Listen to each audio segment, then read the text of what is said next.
झंडा मेला श्री गुरु रामराय जी महाराज के जन्म दिवस के उपलक्ष्य में हर वर्ष चैत्र माह की पंचमी को मनाया जाता है और इस बार ये तिथि 8 मार्च रविवार को पड़ रही है। श्री गुरु रामराय जी महाराज सिखों के 7वें गुरु श्री हर राय जी के ज्येष्ठ पुत्र थे और सन 1676 में वो पंजाब से देहरादून में आ गए थे और उन्होंने दून घाटी में डेरा डाला और कालांतर में उनके दून घाटी में तपस्या करने से और यहाँ पे डेरा डालने से इसका नाम देहरादून पड़ा। तो इसलिए श्री गुरु रामराय जी महाराज को देहरादून का संस्थापक भी माना जाता है। श्री गुरु रामराय जी महाराज जब यहाँ पे आए थे तो उस समय हिंदुस्तान औरंगजेब के अधीन था और औरंगजेब हिंदुस्तान के बादशाह थे। औरंगजेब जो है हिंदू और सिख समाज को मुस्लिम में परिवर्तित कर रहे थे और इसी कड़ी में उन्होंने पंजाब में श्री गुरु हर राय जी को जो 7वें गुरु थे उनको दिल्ली दरबार बुलाया था। तो उन्होंने मना कर दिया वहाँ जाने से, लेकिन वहाँ पे जो है उनके ज्येष्ठ पुत्र श्री गुरु रामराय जी महाराज बैठे थे। तो उन्होंने पिताश्री से निवेदन किया कि आप मुझे वहाँ जाने की, दिल्ली दरबार जाने की अनुमति दे दें। तो 7वें गुरु श्री हर राय जी ने गुरु रामराय जी को दिल्ली दरबार जाने की अनुमति दी।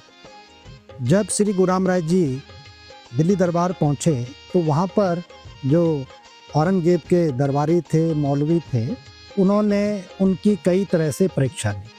श्री गुरु रामराय जी ने वहाँ पर 72 चमत्कार दिखाए और औरंगजेब और जो उनके दरबारी थे वो श्री गुरु रामराय जी की चमत्कारिक सिद्धियों से बहुत प्रभावित हुए और औरंगजेब ने श्री गुरु रामराय जी को हिंदू पीर और कामिल फ़कीर की उपाधि दी।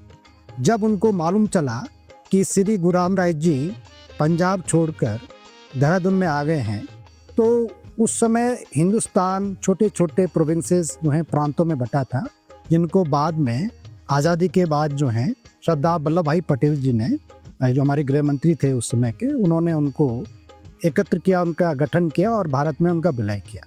तो उस समय टिहरी रियासत थी। तो औरंगजेब ने टिहरी के राजा फतेह शाह को हुक्म जारी किया कि श्री गुरु रामराय जी महाराज के लिए स्थान उपलब्ध कराए जाए और 7 गांव उनको जागीर में दिए। तो उस समय पूरा ये देहरादून का क्षेत्र श्री गुरु रामराय जी महाराज को दिया गया और ये जो वर्तमान में दरबार साहिब है, ये टिहरी के राजा फतेह शाह ने श्री गुरु रामराय जी के लिए बनाया। तो सन 1676 से श्री गुरु रामराय जी यहाँ पे तपस्या करने लगे। तो उसके बाद यहाँ की परंपरा को जो है श्री महंतों ने आगे बढ़ाया और सन 1676 में श्री गुरु रामराय जी का जन्म दिवस यहाँ पे उनके आगमन पर और उनके जन्म दिवस पर बड़ा समारोह होता है। और इसका मुख्य आकर्षण जो दरबार साहिब का पश्चिमी द्वार है, वहाँ पे एक बहुत बड़ा चबूतरा है और उस पर झंडारोहण से होता है। जो वर्तमान में झंडे जी हैं उनको सुबह पूजा अर्चना के बाद जो है वैदिक मंत्रों के उच्चारण के साथ उतारा जाएगा और उस पर जो 3 तरह के वस्त्रों का आवरण होता है, जिनको गिलाफ कहते हैं। सबसे अंदर सादे वस्त्र होते हैं जिनकी संख्या जो है गिलाफ की 41 होती है। उसके बाद जो है मलमल का गिलाफ, जिसको सनील का गिलाफ कहते हैं, इनकी संख्या 21 होती है। और जो सबसे बाहरी आवरण वस्त्रों का, जिसको दर्शनी गिलाफ कहते हैं, तो ये उन संगतों द्वारा चढ़ाए जाते हैं जिनकी मनोकामना पूर्ण होती है। इस साल का इसको चढ़ाने का, दर्शनी गिलाफ को चढ़ाने का सौभाग्य हमारे देहरादून के सेवक श्री अनिल गोयल जी को मिला है। तो इसके लिए वर्षों जो है इंतजार करना पड़ता है। तो ऐसी मान्यता है कि जो भी दरबार साहिब में मत्था टेकता है, यहाँ पे सेवा करता है और पूरी भावना से आता है, गुरु महाराज उसकी हर मनोकामना को, उसकी मनोती को पूर्ण करते हैं और उसकी झोलियाँ जो हैं खुशियों से भर देते हैं।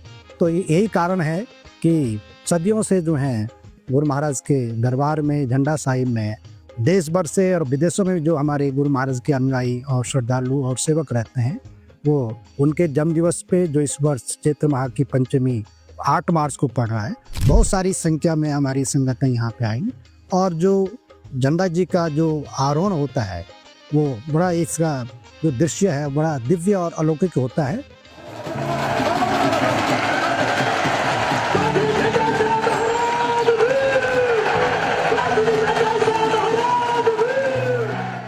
तो इसके लिए ध्वज दंड बनाए जाते हैं जो लगभग 90 फुट जो है इसकी ऊंचाई होती है।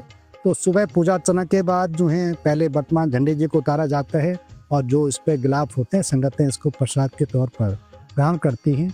उसके बाद दिन भर जो है झंडे जी की सेवा चलती रहती है।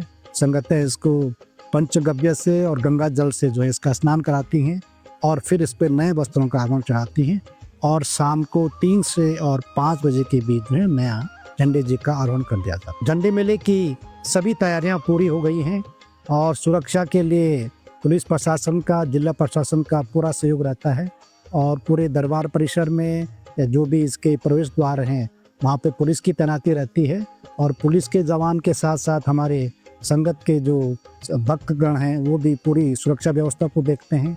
और संगतों के रहने के लिए जो हैं जितने भी हमारे स्कूल्स हैं देहरादून में या कॉलेज यूनिवर्सिटी हैं और दूसरा जो देहरादून की धर्मशालाएं हैं या होटल्स हैं, और सबसे बड़ी बात है कि जो हमारे देहरादून की संगतें हैं वो भी बड़े आदरपूर्वक सम्मानपूर्वक जो है बाहर से आई हुई संगतों को अपने घरों में ठहराती है। तो कोई भी दिक्कतें जो हैं संगतों को रहने के लिए नहीं होती है। उसके अलावा खाने के लिए लगभग जो हैं 3 लंगर जो हैं, ये तो दरबार परिसर में, फिर तालाब में, उधर माता वाला बाग में 24 आवर्स चलता रहता है। तो खाने की भी कोई, भोजन की भी कोई कठिनाई जो है संगतों को नहीं होती। उसके अलावा हमने वॉशरूम के लिए, पानी के लिए जो है बहुत अच्छी व्यवस्था कर रखी है और हमारे स्कूलों में, दरबार परिसर में बहुत सारी जो है ऐसी सुविधाएं हमने जुटा रखी है कि संगतों को कोई दिक्कत नहीं होती। मैं संगत से विनती करूंगा कि पानी की बहुत कमी है, तो मेला के दौरान जो है वो बहुत अच्छे ढंग से पानी का समुचित उपयोग करें और पानी बिल्कुल भी वेस्टेज ना करें। झंडारोहण के एक दिन बाद जो है सप्तमी को नगर परिक्रमा होती है और इसके पीछे ये इतिहास है कि जब श्री गुरु रामराज जी महाराज दरबार परिसर में यहाँ पे तपस्या करते थे तो वो हर रोज़ जो है सुबह संगतों को जो है दर्शन देते थे, उनका दुख दर्द बांटते थे और जो ये परिसर था उसकी परिक्रमा करते थे। तो उस समय जो देहरादून छोटा नगर था तो ये जो हमारी परिक्रमा है उसी का, गुरु महाराज की जो उनकी परिक्रमा का पथ होता था उस समय, उसी का अनुसरण करती है। और हमारी ये नगर परिक्रमा सुबह 7:30 से, पहले इसका समय 10 बजे होता था तो कोई ट्रैफिक जाम ना हो, लोगों को कोई दिक्कत ना हो, तो इसको हमने इसका समय सुबह कर दिया है। और ये परिक्रमा सुबह 7:30 दरबार साहिब से शुरू होकर झंडा बाजार से फिर कामड़ी रोड और वहाँ से दाहिनी तरफ जो है बिंदाल की तरफ मुड़ जाती है। वहाँ पे हमारा स्कूल है, कुछ देर के लिए संगतें वहाँ पे भजन कीर्तन करती हैं। आधा घंटे रुकने के बाद तिलक रोड होके फिर जो है चक्राता रोड, फिर घंटाघर और घंटाघर से फिर जो है पलटन बाजार और धामा वाला होते हुए फिर इधर लक्की बाग और वहाँ से जो है फिर भंडारी बाग जो हमारा स्कूल है, हॉस्टल है, वहाँ पे जाती है। वहाँ पर फिर संगतें कीर्तन भजन करती हैं और जो स्थानीय हमारे संगतें हैं उनसे मिलती हैं और वहाँ पे प्रसाद का वितरण होता है। फिर वापसी वहाँ से होती है और जो श्री महंत साहिबान की समाधि है ये सहारनपुर चौक से नीचे को, वहाँ पे भी संगतें आती हैं और समाधि पर मत्था टेकती हैं। वहाँ पे भी कीर्तन भजन होता है, प्रसाद बनता है और फिर वापसी में फिर दरबार साहिब में परिक्रमा दिन के 12 बजे तक संपन्न हो जाती है। झंडा मेला जो है लगभग 350 वर्षों से मनाया जा रहा है।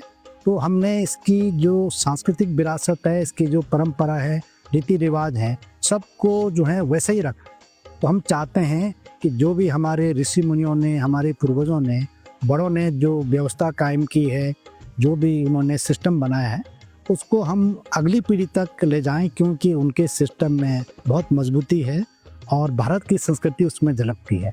मैं सभी संगतों से और दरबार साहिब के सेवकों से और जो भी दरबार साहिब में आस्था रखते हैं या झंडा साहिब का जो भी हमारा समारोह होता है उसको देखते हैं, उनको ये बताना चाहता हूँ कि जो भी सोशल मीडिया प्लेटफॉर्म है, यूट्यूब, फेसबुक पे इसका लाइव प्रसारण किया जाएगा, लाइव टेलीकास्ट किया जाएगा और आप जो है अपने स्थानों से भी इस दृश्य को देख सकते हैं। गुरु महाराज के जन्म दिवस के अवसर पर मैं विशेष अरदास करता हूँ गुरु महाराज के आगे कि हमारी सारी संगत या जो भी देशवासी हैं उनके जीवन में सुख शांति रहे, संतोष का भाव रहे और हर तरह से जीवन में उनको खुशियाँ मिले।